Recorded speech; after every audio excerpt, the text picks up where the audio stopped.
penetapan tersangka terhadap saudara Hokman dan Kasni yang ditangkap oleh Polres Pelalawan pada tanggal 27 Maret 2023 syarat dengan muatan politik. Kenapa saya katakan syarat dengan muatan politik? Yang pertama adalah lahan ini kan sudah mengalami jalan panjang atau perjuangan yang cukup panjang dan berkerikil, di mana Batin Singering telah mengajukan gugatan ke Pengadilan Tata Usaha Negara sejak tahun 2021 sampai mendapatkan putusan yang berkekuatan hukum tetap.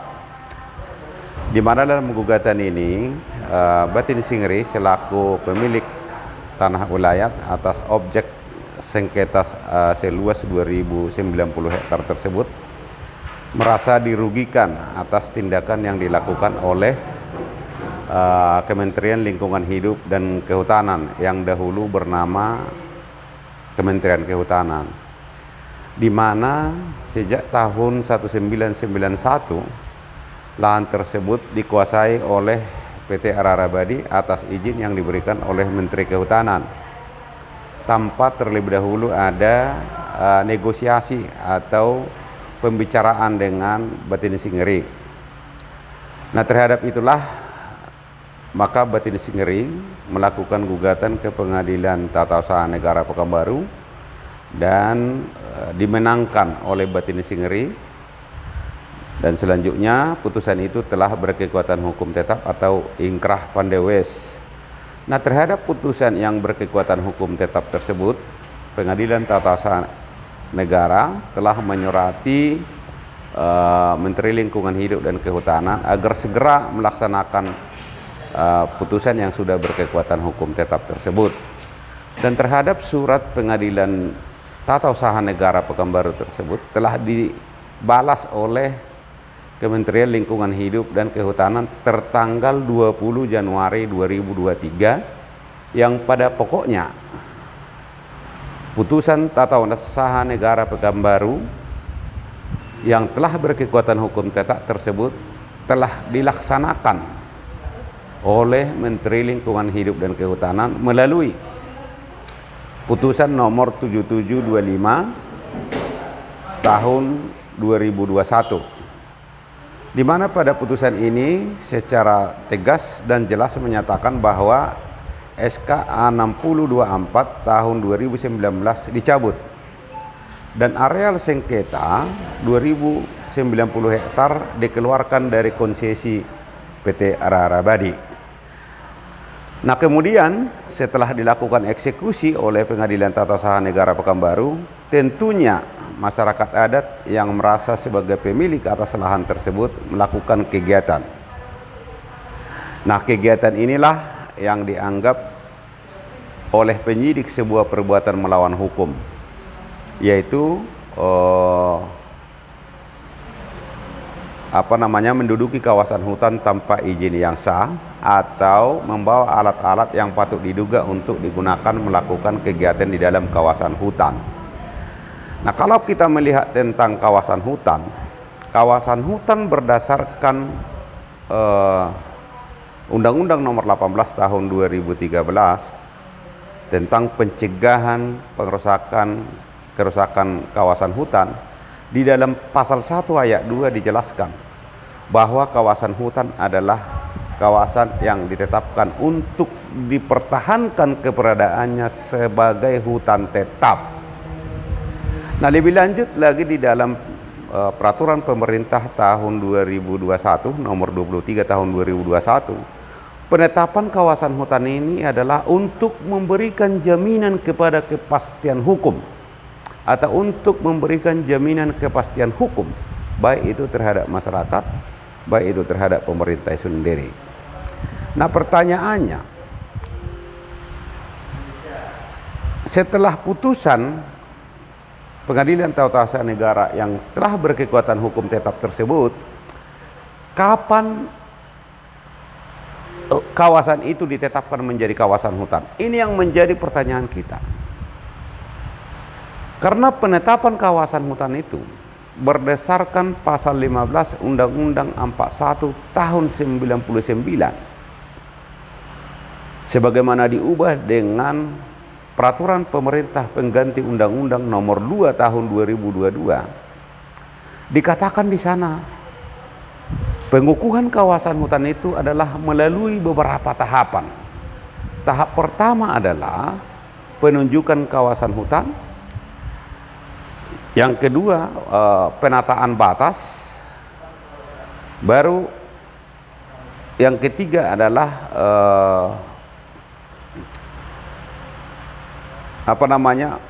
pengukuhan atau penetapan kawasan hutan. Nah, lebih lanjut di dalam pasal tersebut menyatakan penetapan kawasan hutan itu atau pengukuhan kawasan hutan itu harus memperhatikan tata ruang dan tata wilayah. Nah, oleh karenanya pertanyaannya, kapan dan mana SK penetapan terhadap kawasan hutan itu? Ya. Karena unsur penting di dalam pasal 92 sebagaimana disangkakan oleh penyidik Polres Pelalawan, yaitu unsur-unsurnya adalah membawa alat-alat yang patut diduga dapat digunakan untuk melakukan pengerusakan terhadap kawasan hutan. Artinya adalah yang dilarang di dalam pasal itu adalah membawa alat-alat yang patut diduga untuk dilakukan merusak kawasan hutan. Artinya unsur pentingnya adalah kawasan hutan. Kalau dia bukan kawasan hutan, maka membawa alat-alat berat itu atau unsur-unsur membawa alat-alat berat itu adalah bukan perbuatan melawan hukum pidana sebagaimana diatur dan diancam di dalam pasal 92 Undang-Undang nomor 18 tahun 2013 junto peraturan pemerintah nomor 2 tahun 2022 tersebut. Sementara penetapan kawasan hutan itu adalah melalui SK yang diterbitkan oleh Kementerian Kehutanan. Nah, hal lain yang perlu diperhatikan adalah putusan Mahkamah Konstitusi nomor 45 tahun 2012. Kawasan hutan itu adalah kawasan yang ditetapkan, frasa yang ditunjuk dan atau, yaitu di pasal 1 ayat 3 Undang-Undang 41 tahun 99 dianggap bertentangan dengan Undang-Undang Dasar 1945, oleh karenanya belum berkekuatan hukum mengikat. Nah, yang kedua, masih di dalam putusan Mahkamah Konstitusi nomor 45 tahun 2012 tersebut, dianggap bahwa frasa ditunjuk dan atau itu tidak memberikan jaminan kepastian hukum. Oleh karenanya dianggap melanggar hak konstitusional dari semua warga negara. Nah, itulah makanya saya katakan bahwa penangkapan dan penetapan tersangka terhadap saudara Hokman dan Kasdi itu adalah syarat muatan politik. Saya menduga bahwa ini adalah dorongan atau titipan dari PT Ararabadi. Kenapa saya katakan demikian? Kalau boleh jujur, di wilayah kita, kawasan hutan yang sudah berkekuatan hukum tetap, yang sudah definitif, banyak kok kegiatan masyarakat, tetapi itu tidak pernah dipersoalkan. Nah, selain itu, selain juga syarat dengan muatan politis, saya juga melihat penyidik kita ini, khususnya penyidik di Polda Riau, cenderung tebang pilih. Kenapa saya katakan demikian?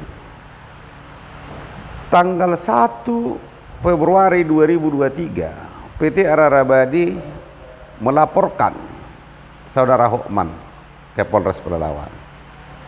Dan kami juga, dan saudara Hokman melalui kuasanya, kita juga melaporkan PT Ararabadi dengan pasal yang sama atau melakukan kegiatan di dalam kawasan hutan. Kalau memang benar itu kawasan hutan, nah kenapa PT Ararabadi atau terlapor di dalam laporan kami ini sampai sekarang tidak ada diproses.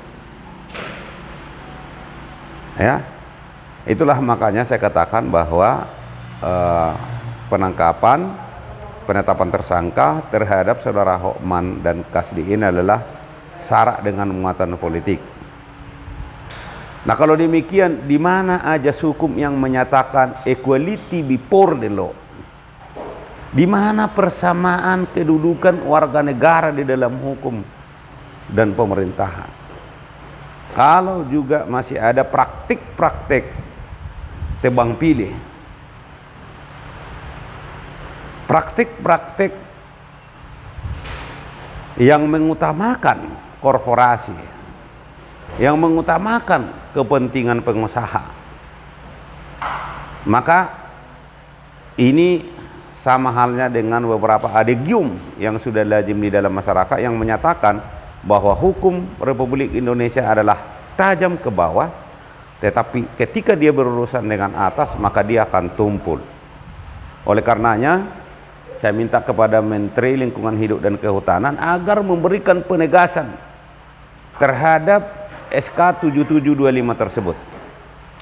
Saya minta kepada Menteri agar memberikan penegasan tentang esensi 7725 yang mencabut dan mengeluarkan areal sengketa 2090 hektar dari areal PT Ararabadi.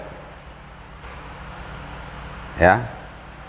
Kalau kemudian kepolisian atau Polres Pelalawan menyatakan bahwa setelah adanya putusan Pengadilan Tata Usaha Negara tersebut yang mencabut SK 6024, maka dia kembali menjadi kawasan hutan, mana dasar hukumnya?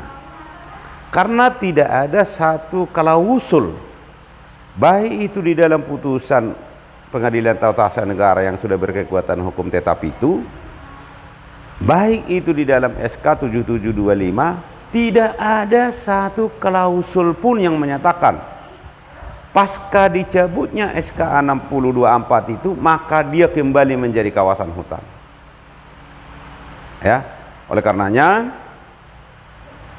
saya katakan dengan tegas dan saya menyayangkan tindakan yang dilakukan oleh kepolisian yang telah melakukan penetapan tersangka dengan dorongan politis atau yang syarat dengan muatan politis. Sekian dan terima kasih.